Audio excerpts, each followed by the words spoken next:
Madalas ay may nagaganap na mga gulo at krimen sa lugar na tinitirahan ng pamilya ni Enteng.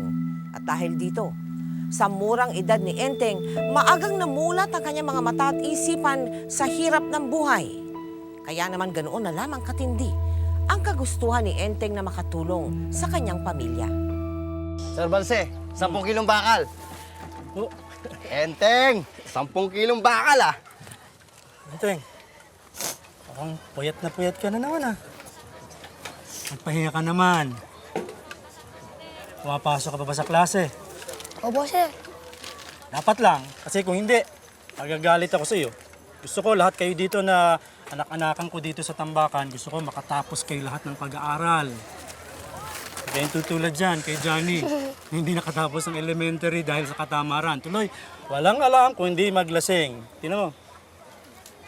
Nagkukuno rin magbasa ng dyaryo, hindi naman marunong magbasa yan.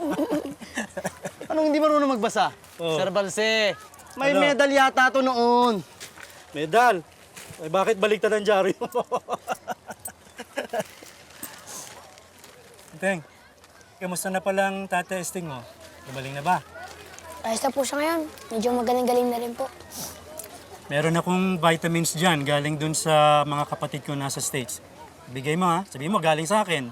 Dahil baka isipin nun eh, nagnakaw ka katulad ng mga ibang loko-loko dyan. Ha? Sabihin mo, kainin niya para bumalik ang lakas niya ha. Ito naman para sa mga kapatid mo. Ito nga pala, sabihin mo sa mga kapatid mo, mag-aral silang lahat. Lalo na yung si Ray. Minsan nakita kong bumabarkada doon sa mga adik, yung mga rugby boys, lalo na kay Buyok. Ha? Tapos isa pa, sabihin mo doon kay Mary Rose, ang pinakamakulit mong kapatid, na bisitahin naman niya ako dito. At ipagmayabang niya sa akin yung mga grades niya para mabigyan ko siya ng premyo. Ha? Yan abot mo nga yung vitamins para nasa tatay ni Enteng. O, ito. Ito sabihin mo sa tatay mo, inumin ha, para mabilisan naman. Mabilis! Yan Ba't ayaw mo maglaro ng PlayStation? Ayoko. Inaasikaso ko yung mga dekorasyon natin para sa Christmas party. Oo nga pala, no? Papasko na nga pala. Teka, may regalo ka na ba kay Kikay? Ano man re-regaluhan yun? Sus, kunyari ka pa.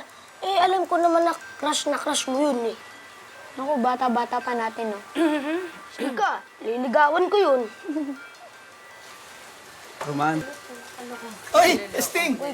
Len, si Esting, oh. Halika, pare. Huwag na. Sinusundo ko lang si Enting. Baka nakaka-istorbo na eh. Ano po, hindi naman. Tapos na naman gumawa ng assignment tong si Jason eh. Ito nga pala yung pinaluto mo kay Mrs. Salamat ha. Len, kumuha nga. Ay, teka. Kumuha na ba kayo rito? Doon na, nakakaya.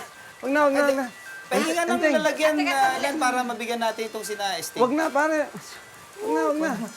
Nakakaya naman. Hindi, kami ang dapat magpasalamat sa'yo kasi wala nang oras itong si Len na makapagluto man lang eh. Sa Pasko nga pala, sa party natin, kanya-kanya na lang tayong dala ng makakain. Ha? Kung ano lang naman yung makakayanan, pare. Sige. Babawi kami sa Pasko, Roman. Walahanin yun. Enteng, halika na. Ito, teka, sandali. Tama na yan, Len. Tama na yan. Nakakaya. Yan, kahit konti, ha? Dinagdagan mo. Salamat ha. Salamat. Enteng, halika na. Huwag ka mag-alala, hindi ko liligawan si Kikay. Sige. Salamat ha. Len. Salamat sa Jason. Salamat, Esting. Wala na. Oh. Ayos naman tong tambakang ginawa natin para sa mga kinalaig natin, ano? Dali pa natin to sa bahay. Tay, ba't ayaw niyo pa ipabenta tong mga to? Oo nga, Tay. Ang dami, no? Ano bang pakialam nyo? Eh, sa ayaw ibenta ni tatay, eh. Ay, kailan ka sa usapan? Sabat ka na naman dyan. Inipon natin yan para sa Christmas party natin at sa Noche Buena. Kaya sa mga kapitbahay natin, sila na lang palagi nagbibigay sa atin. Ngayong Paskong ito, tayo naman magbibigay sa kanila. Balak namin ng nanay ninyo na magluto ng maraming pagkain para sa lahat. Wow, ibig sabihin tayong bida dito, Tay. Mary Rose, hindi tayo bida dito. Ginagawa lang natin to dahil tumatanaw tayo ng utang na loob sa mga tao, ha? Naiintindihan niyo ba yon, mga anak?